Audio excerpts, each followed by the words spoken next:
Hey guys, Merry Christmas po sa inyong lahat and welcome back to the channel. Today we are here at the Tagas Boulevard in San Jose Partido, Camarines Sur.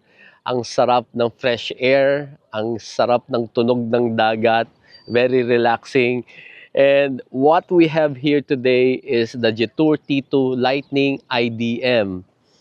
This is really one of those SUVs that I've been wanting to get up close and personal and spend more time with, you know.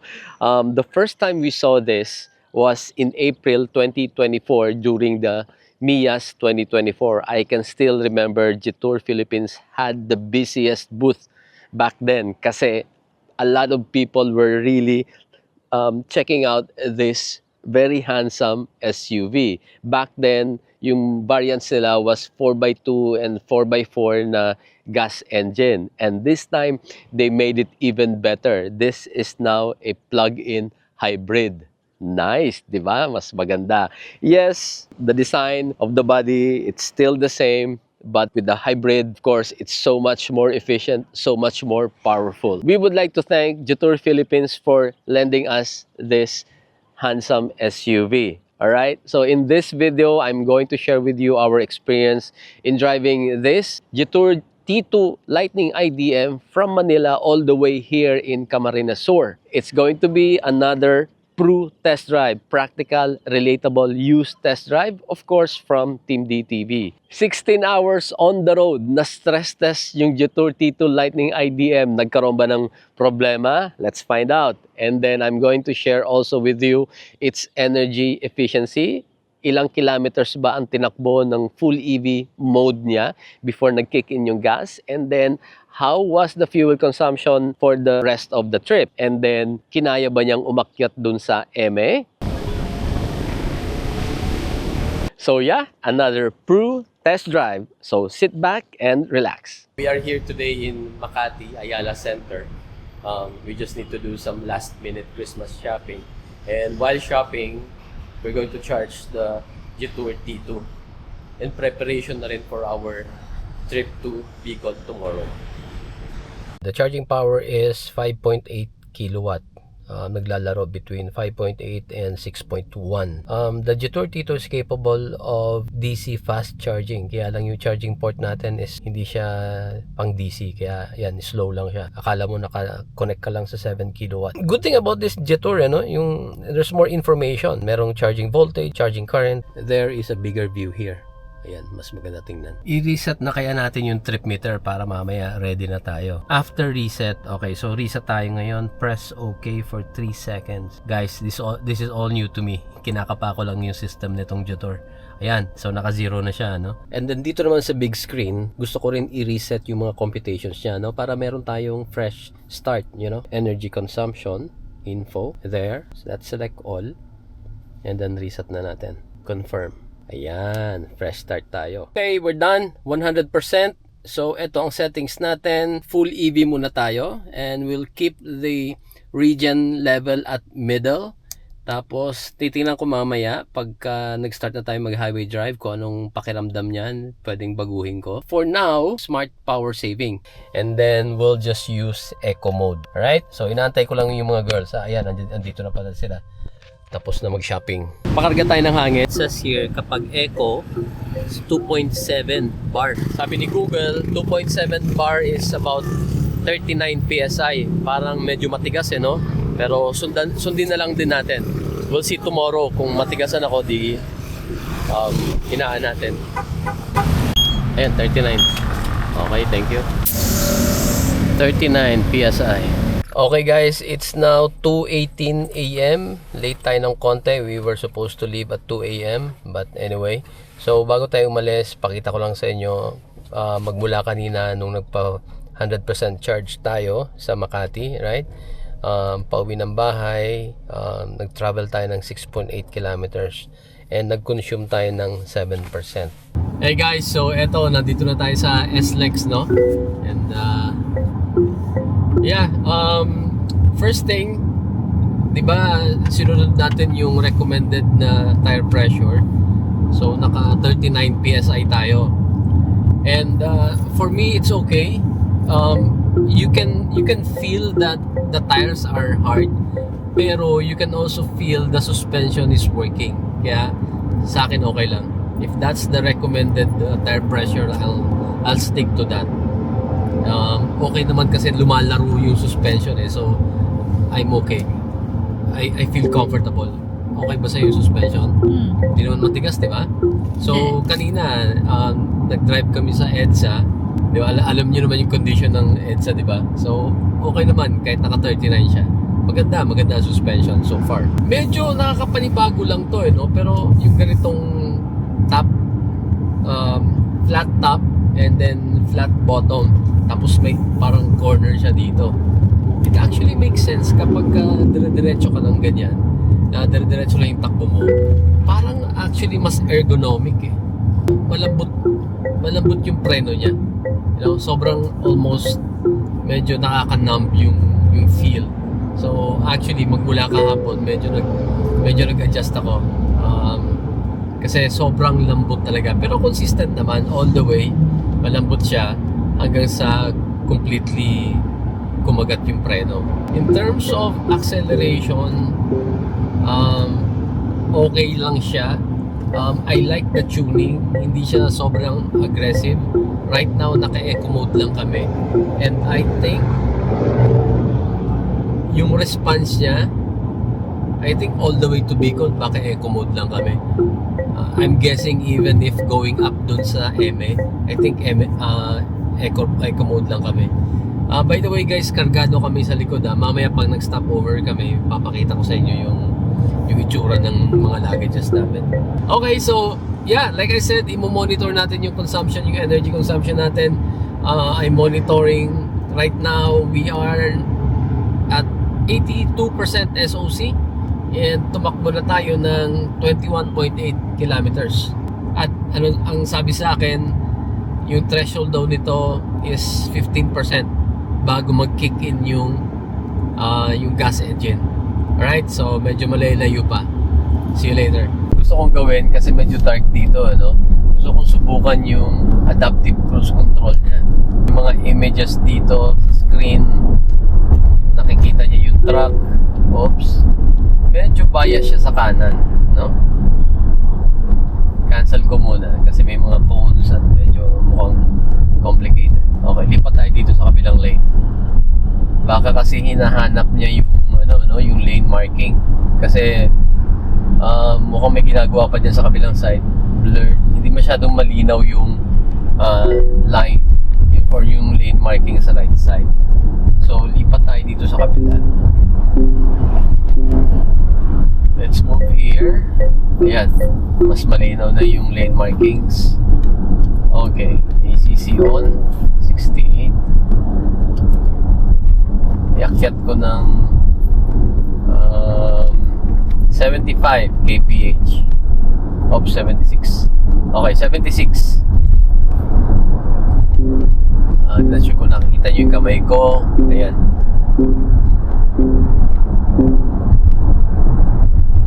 Okay naman siya this time.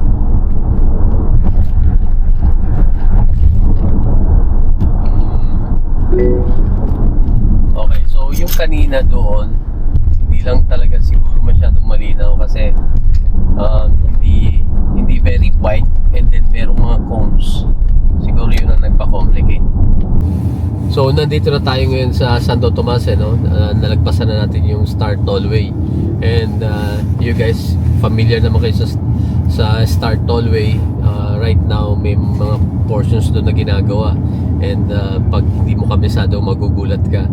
And although nakailang daan na ako doon this year, nakailang uwi kami ng Bicol, may mga portions pa rin na nagulat ako kanina. And ang ganda ng suspension nitong G-Tour T2. Very stable. Parang kotse yung pag-absorb niya ng mga lubak. Tapos pag nalulubak siya, hindi siya yung, kasi 'di ba napaka-upright ng design nito, tayong na mataas. So typical sa mga ganito, mga formang SUV na ganitong mataas, pag nalulubak medyo ramdam mo na aalog siya ng konti, di ba? So siya, aside from maganda yung suspension niya, aside from very comfortable, hindi mo rin ramdam na masyadong umuga yung buong sasakyan. Maganda yung suspension niya. Guys, ayan, malapit na, no? Yan, 18%. Naka-EV pa rin tayo, full EV. Pagdating ng 15, ina-expect natin mag-shift na yan to HEV, magkikick in yung gas engine. And so far, ang tinakbo na natin is 110 kilometers. Ayan, malayo din ha, 110 kilometers on full EV. So, may mga 3% pa tayo. Baka umabot pa ng mga 120 yan. Abang-abangan natin. Ayan, kaka-switch lang. Ayan, HEV na. And then, ang tinakbo natin is 112.5 kilometers. Ayan. So, yan yung full EV range dito sa test drive na ginawa natin magmula kanina sa bahay. And then, mga 6.5 kilometers mula sa Makati kagabi. 112.5. Nice! Maganda yun, malayo na yun. Pero lang akong gustong baguhin no? Kasi di ba sabi ko kanina, mag-ano lang tayo, smart power saving tayo all throughout. Kaya lang bigla akong naisip, gusto kong gawin yung regen testing pag-akyat natin mamaya sa EME. Para ma-appreciate natin kung magkanong energy ang marirecover natin. Gagawin ko, temporarily, magko-compulsory power saving tayo. Right? Gawin ko lang 70. Okay? Kasi ang objective natin is, gusto ko, pag-akyat natin, naka-pure EV lang tayo. Okay? So, I want to make sure na pagdating natin sa EME, meron tayong enough battery charge. Alright? So, ayan. Nandito na tayo sa bayan ng Sariaya, Quezon.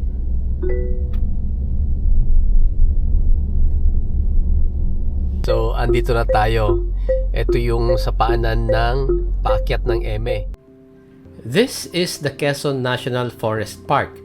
After the implementation of the National Integrated Protected Areas System or NIPAS in 1992, the park was classified as a protected landscape, spanning the municipalities of Pagbilao, Padre Burgos, and Atimonan in Quezon Province. The park is situated north of the narrowest section of Luzon, in the southern Sierra Madre mountain range, located about 164 kilometers southeast of Metro Manila.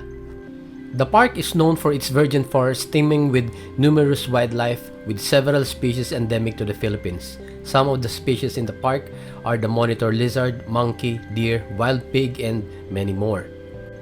The highest point of the park at 366 meters is Mount Mirador.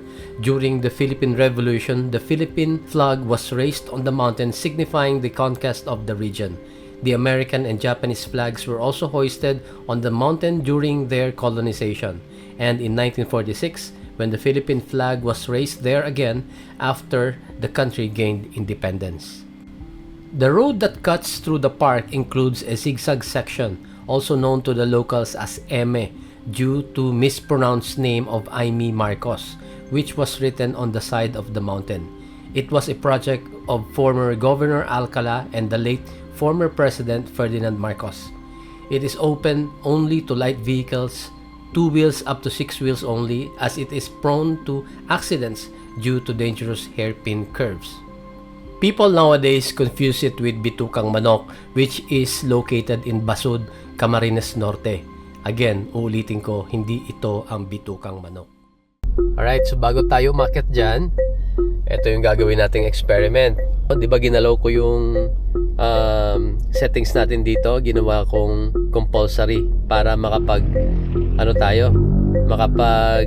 save tayo ng battery. Nakita nyo ngayon, umakyat na siya ng 51 galing sa 15 in just a matter of ilan yun? 100, naalala ko 112, no? So 42, mga 42 kilometers lang ang tinakbo, umakyat na siya ng 51. Alright? So ngayon dito, ang gagawin ko, ibabalik na natin to sa EV. Full EV lang. Okay? And then, smart power saving. Ayan, namatay na yung engine. Nice. Now, since first time natin gumamit nitong system ng Jetour, hindi ko masyadong kabisado pa. I'm hoping, tingnan mo bakit bumalik siya sa HEV. EV natin ulit. Okay. So, I'm hoping na with the SOC 51%, makaakyat siya ng tuloy-tuloy na hindi siya mag-HEV nang hindi niya tinitrigger yung engine. Hopefully ganon. Para makita natin na pure EV lang talaga, malalaman natin kung ilan ang mako-consume niyang battery going up, and then how much energy naman ang mariregenerate niya going down. Alright? So, ang tatandaan natin, SOC natin is 51 and ang trip meter natin is 154.6. Okay guys, let's go!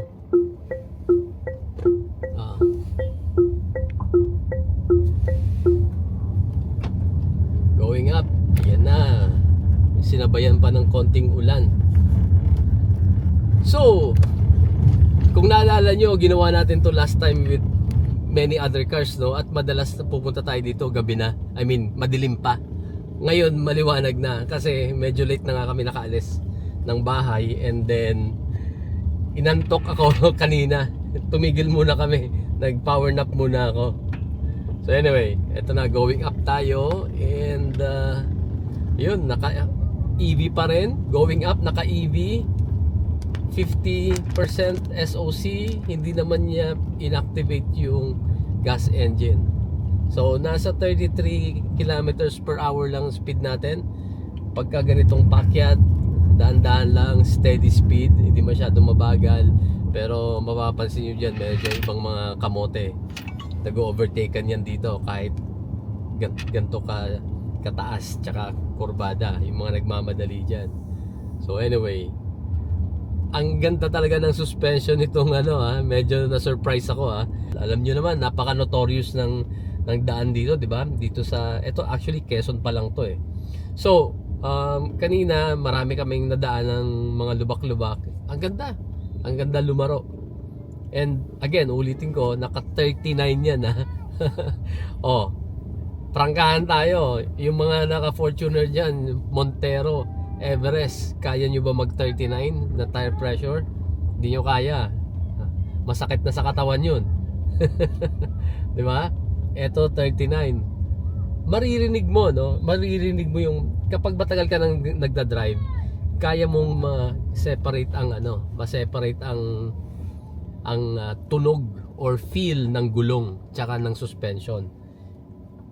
Maririnig mo iba yung talbog kapag talagang inflated yung gulong. May konting tining na medyo mahirap i-describe. Pero alam niyo yun, yung mga ka-age bracket ko dyan na matagal lang nagda-drive, alam niyo minimin ko. Maririnig mo, mafe-feel mo na matigas ang gulong, pero at the same time, mararamdaman mo rin kung naglalaro or gumagana yung suspension. Ito yun. Ito ngayon ang experience ko dito. Eco mode pa rin, binabantayan ko, naka-EV pa rin tayo. EV mode, hindi niya siniswitch, ibig sabihin hindi niya kailangan ang tulong ng gas engine. Going up, ayan, 45 na. Speed natin, 25. Kasi this time, since Pasko, it's Christmas, marami tayong mga kasabayan na pauwi, kaya expected na medyo mas matraffic ngayon. Dito na tayo sa peak, no? Ang SOC natin is 42%. Yung trip meter natin is 157.4 kilometers. Mga 3.2 kilometers. Okay, mag-umpisa na tayo bumaba. Ang gagawin ko naman, papalitan ko yung regen natin. I-maximize natin. Excuse me. Okay, energy recovery level. Gagawin kong from middle, gagawin kong strong. Let's go! I-maximize natin yung regen braking, So hindi, isa sa mga technique na na-realize ko last time is huwag tayo masyadong didikit dun sa unahan. Kasi pag dumikit tayo, preno tayo ng preno, hindi tayo masyadong makakapag-glide pababa. Hindi natin ma-maximize yung regen.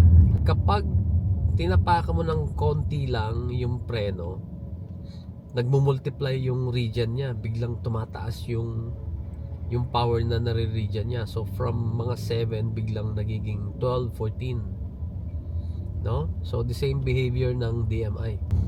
Katulad nito, bagong ulan, the road is damp, o yung mga bago sa pagdadrive, kailangan very conscious kayo, aware kayo sa road condition.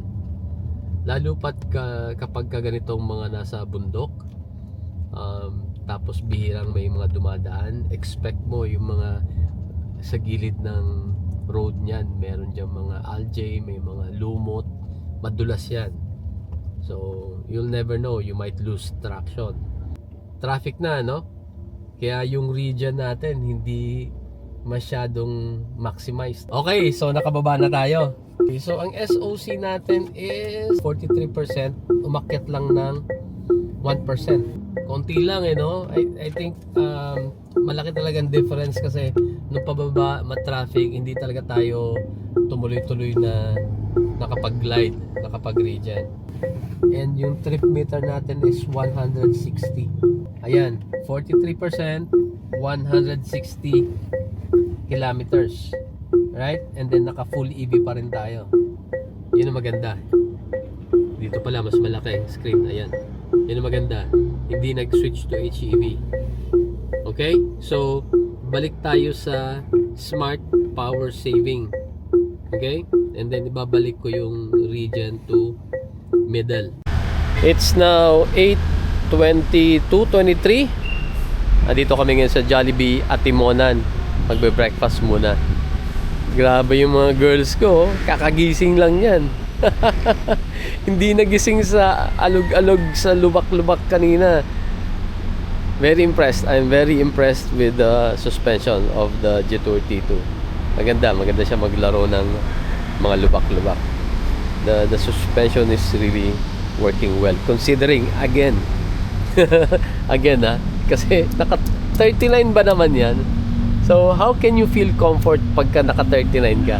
Definitely it's the suspension. Kasi 'di ba, minsan gagawin natin pag matagtag yung SUV natin, palalambutin natin 'to, ibababa ng 32, minsan 28. Ito 39. 39 and yet comfortable siya. Okay guys, si Madam Peya na ngayon ang nagda-drive kasi inantok na ako. So anyway, ayan, bumaba na tayo sa 15, well 16 na, no? So i-measure natin na from 16 papuntang 70%, ilang kilometers ang tatakbuhin. Okay? So ang gagawin ko, ilalagay ko ulit sa compulsory power saving. Ayan. Okay? And then Madam Peya, anong mileage ang nandyan? Trip ano?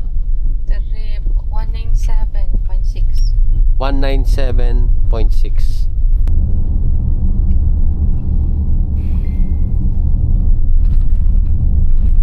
Dito pa rin yung dagat.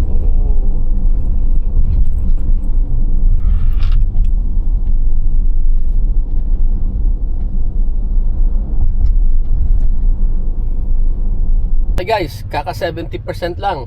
Ayan. So, tingnan natin ilang kilometers ang tinakbo. Madam Peya, pakita mo nga dito. 244.5. Nung 15%, ilang kilometers?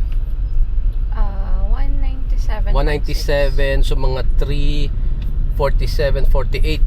Less than 50 kilometers. Okay, mukhang alam ko na kung bakit. Mababa lang yung tinakbo niya and yet nakarating siya agad ng 70 kasi ma-traffic.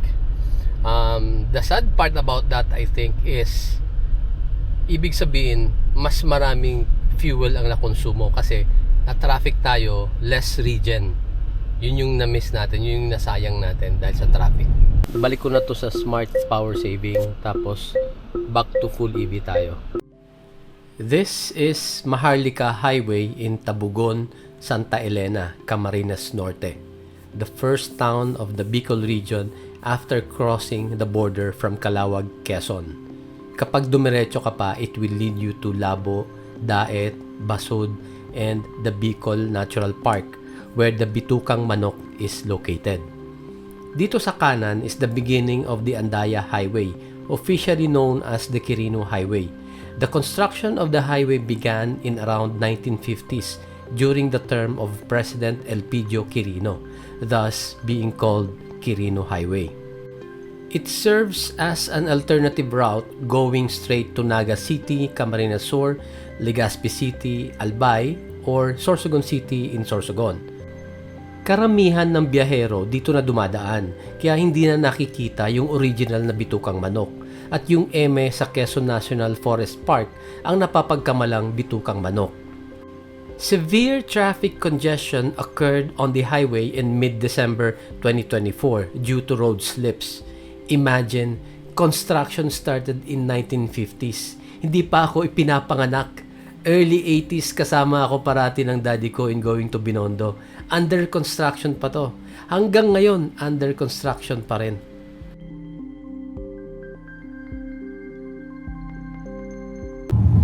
Hey guys, so 1:30, 1:32, pumasok na kami ng Andaya, you know, the notorious Andaya. Grabing traffic. Dapat mga bandang alauna nasa Naga na kami dapat niyan. Ito, kakapasok lang na Andaya. So dito, this will take you mga 2 hours bago ka makatawid sa Sipokot, and then another 1 hour to Naga, so mga 3 hours. Ganun katindi yung traffic. Ang usual, ang cause ng traffic, mga lubak-lubak. So, nagdadaan-daan yung mga kotse, lalo na yung mga mabababa, nagdadaan-dahan, so siksikan kami. So, sometimes, pag walang kasalubong, suswerte ka, pwede ka na mag-overtake. But, most of the time, may mga kasabayan ka rin mga truck na nagdadaan-dahan din. So, ayun, talagang grabe. Ewan ko kung kailan pa aasenso tong lugar na to. So anyway, nakakatuwa talaga yung suspension nitong Jutor T2 and the engine power, no? So yung mga ibang lubak dito na typically kung nakasedan ka, magdadaan-daan ka, with the Jutor T2, okay lang, dire-diretso lang, hindi sa wala kang pakialam sa kotse na, you know, ikakalampag mo lang siya, ibabagsak mo lang yung mga suspension. Hindi naman. Like right now, ito may views dito sa unahan. Ayan, nagdadaan siya, kumanan siya. Ako, I can go straight here. Okay, nag-stop over muna kami dito sa Libmanan. Yeah, I think this is Libmanan, Kamsor, para mag-bio break. So, pakita ko sa inyo yung luggage namin, ano? So, slowly lang at baka may mahulog. Ayan. O, diba? Punong-puno. So, meron tayong dalawang carry-on luggages, dalawa. And then, sa ilalim yan, merong medium size na about the same size niyan. And, mga shoes, may isang sako bag na mga Christmas gift, and then nakapagdala pa kami ng camping table. Andito yung Cloud Moraine. Sana makapag-camping kami or at least makapag-picnic. And may mga camping chair dyan sa loob. Naisingit pa namin mga camping chairs. And yeah, nakapagdala pa kami ng infrared burner, electric. Tapos nadala pa namin yung yung Stanley na cook set, pang camping din. So yeah, hopefully makakuha kami ng opportunity na makapag-camp. Sana hindi ganito na maulan. But anyway, okay lang din naman sa akin ganitong konting ulan para, you know, malamig, hindi mainit. Alright, so tutuloy na kami. I think we still have mga 2 hours going to Partido, Kamsor. Anyway, bago kami umalis, pakita ko lang sa inyo yung level ng tires, no? So, bumaba lang ng konti. Konti lang binaba niya. So, compare nyo dito sa front. Ayan. So, si Achi na ang magdadrive kasi inaantok na ako at pagod na rin si Madam Pea. Malapit na kami sa Partido. 47 kilometers na lang. And si Achi nang magdadrive all the way kasi pagod na kami ni Madam Pea. Sakto lang size nito, no? Hindi siya mahirap ipasok sa mga like eto right now. Pinadaan tayo dito sa maliit na kalye. You go first. Ayun na. Magaan yung manibela. And I like the acceleration. Yung steering wheel niya mas malambot pa actually kay ano, no? Kay Panchita, no? Yeah, parang mag-a-adjust din siya as you Yeah. Go faster. How about yung view mo outside and around the vehicle? It's nice. Feel mo yung shape ng box ng car. Yeah. I like the no, napansin mo yung side mirrors niya. They're big. Yeah. Pag tingin mo, kita mo talaga yung likod eh.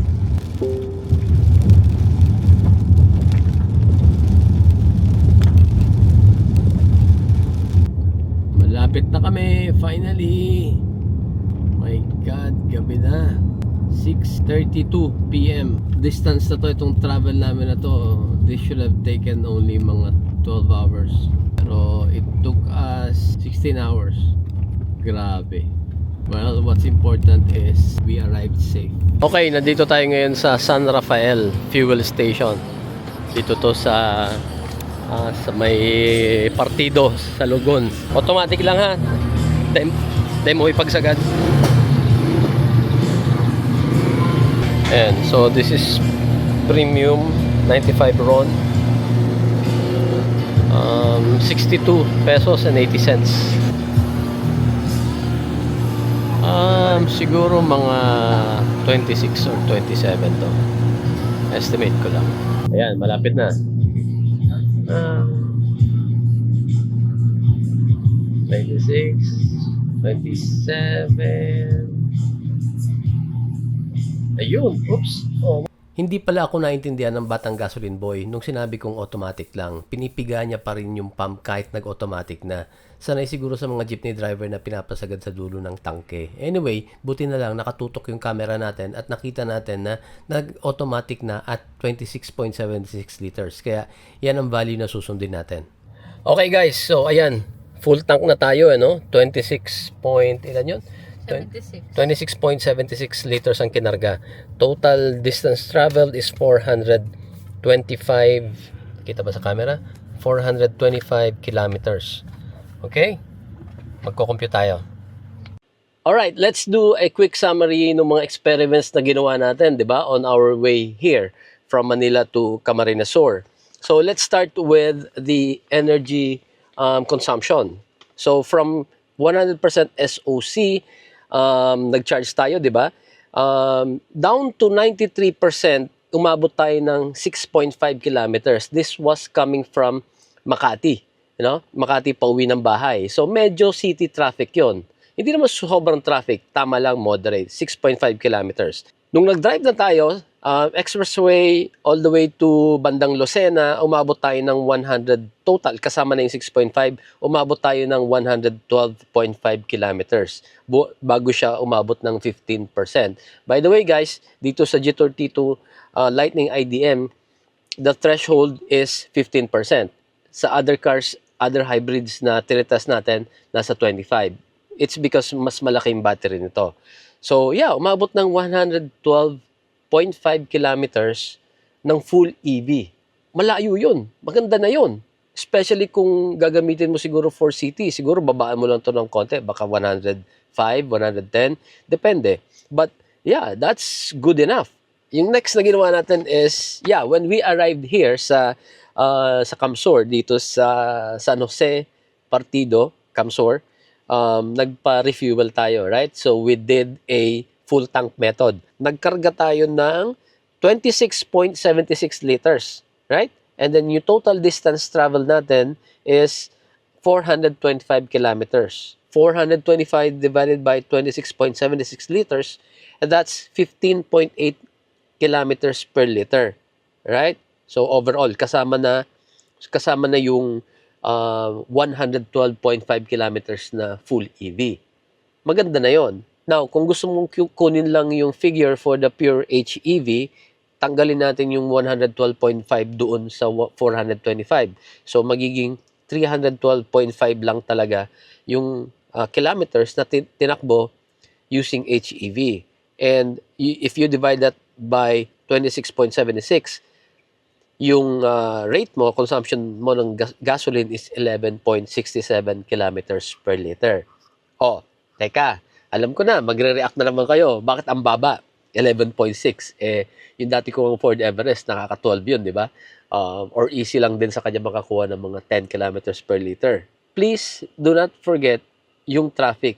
Remember, inabot kami ng 16 hours.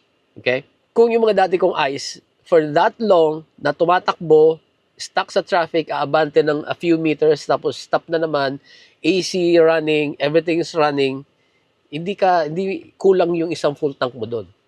Alright? Hindi mo kayang not even 10 kilometers per liter ang konsumo mo doon. Bababa ka as low as, I think, mga 8 or 9.